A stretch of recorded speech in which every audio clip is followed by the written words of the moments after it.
In sa'altani kam marratan ji'ta fi bali sa'aqulu marratan li'annaka ataita wa lam tughadiruni. Jika kau bertanya padaku berapa kali dirimu hadir dalam pikiranku, aku akan mengatakannya sekali, karena kamu datang dan tidak pernah meninggalkanku. Assalamualaikum warahmatullahi wabarakatuh. Saya Nabila Anajwa dari PBA 6A. Tadi kalian telah mendengar salah satu bait dari puisi yang ditulis oleh Jalaluddin Muhammad Rumi.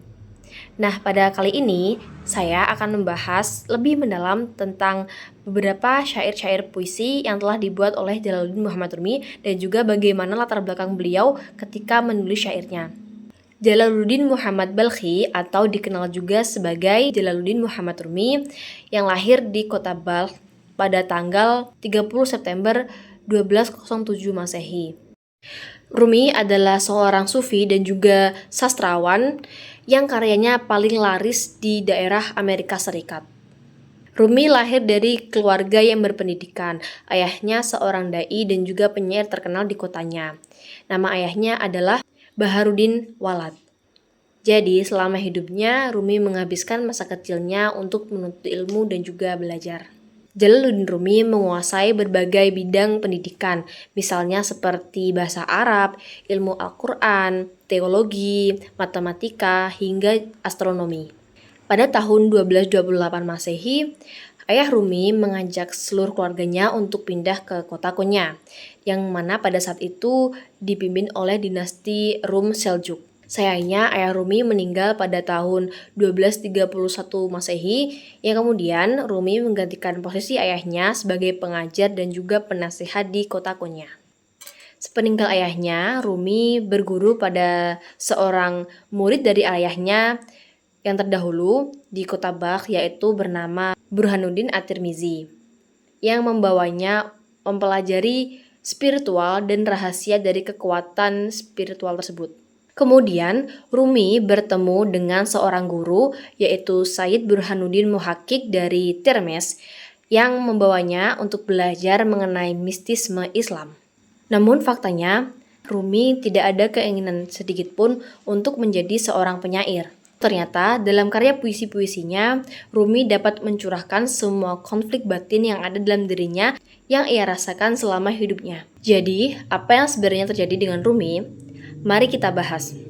Perjalanan puisi cinta Rumi berawal pada pertemuannya dengan Syams Tabriz. Pada tahun 1244 Masehi, Rumi bertemu dengan gurunya, yaitu Syamsuddin Muhammad dari kota Tabriz, yang membawa perjalanan spiritualnya lebih mendalam. Syamsuddin Muhammad Tabriz, atau dikenal juga sebagai Syams Tabriz, merupakan seseorang yang karismatik dan juga mempesona. Wajahnya tampan, pikirannya kritis, radikal, dan juga brilian. Rumi seakan-akan menemukan sesuatu yang telah lama ia cari dalam diri Syams Tabriz. Begitu pula dengan Syams Tabriz. Syams Tabriz seolah-olah menemukan sesuatu dalam diri Rumi yang telah lama ia cari. Akibat pertemuannya dengan sang guru Syams Tabriz membuat Rumi mengalihkan fokusnya dari sekolah yang telah selama ini ia asuh. Hal ini menimbulkan bibit-bibit kebencian dari masyarakat kepada sang guru. Pada suatu hari, Syams Tabriz diusir oleh para warga ke daerah Damaskus. Kemudian, para masyarakat tersebut meminta Rumi untuk kembali mengajar ke sekolahnya kembali. Namun, Rumi tetap tidak mau karena ia telah dipisahkan dari gurunya. Pada akhirnya, murid-murid Rumi setuju mendatangkan kembali Syamsuddin ke Konya atas permintaan Rumi. Tetapi tak lama setelah ia kembali ke Konya, Syamsuddin mendapatkan peristiwa yang lebih berat lagi. Akibat khutbah-khutbahnya yang tajam dan kritis, ia dianggap sebagai ancaman oleh ulama-ulama setempat. Akhirnya, Syamsuddin pun menghilang.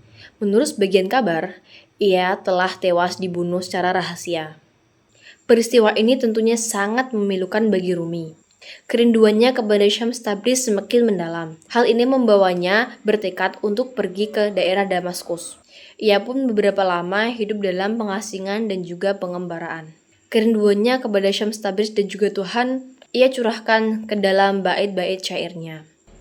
Setelah beberapa waktu, kemudian Rumi kembali ke kota Konya.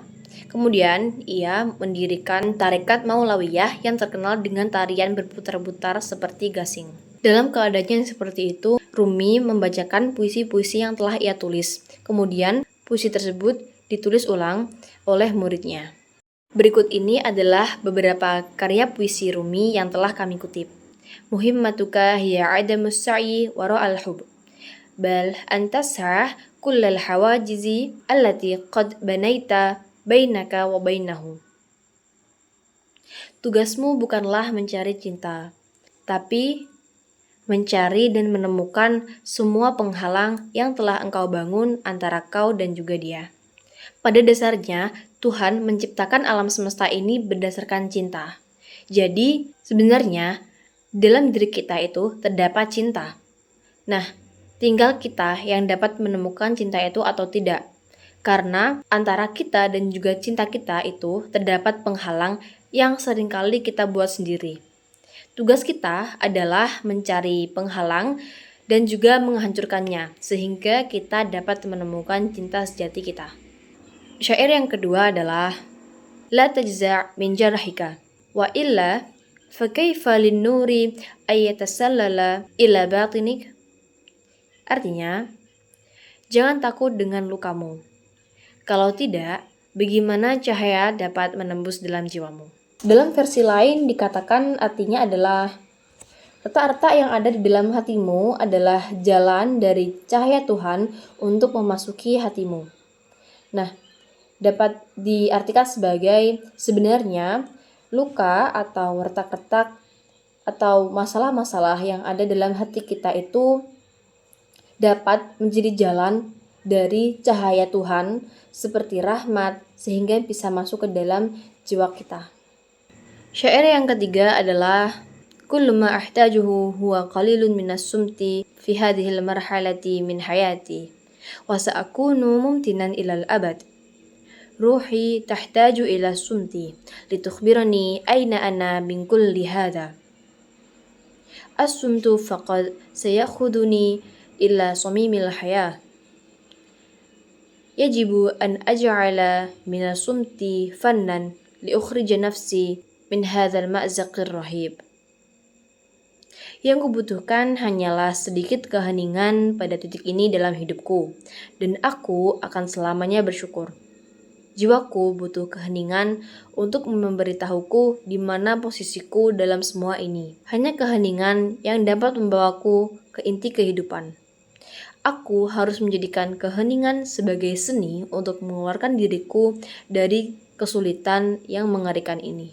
Dalam bait syair ini berisi tentang keinginan Rumi untuk mencari kondisi hening. Dalam hal ini, kondisi hening yang dimaksud adalah tentang kondisi mental. Kondisi hening bukan hanya melulu tentang lingkungan sekitar atau situasi tempat kita tinggal. Mungkin kita bisa saja pergi ke tempat yang sepi dan tenang seperti di gunung, seperti di hutan. Namun, apa gunanya pergi ke tempat tersebut jika pikiran kita lah yang masih ramai dengan berbagai masalah? Kondisi hening yang diharapkan di sini adalah kemampuan Rumi untuk lari dari keramaian dan juga berisiknya pikiran. Seperti itu. Karya-karya Rumi yang sangat luar biasa ini sangat menyentuh hati, yang mana karya-karyanya sangatlah relate atau berhubungan sekali dengan saya. Kita perlu menemukan ketenangan jiwa dan atau ketenangan pikiran sehingga kita bisa memperbaiki diri dan menemukan cinta sejati kita nanti. Terima kasih telah menonton video ini. Wassalamualaikum warahmatullahi wabarakatuh.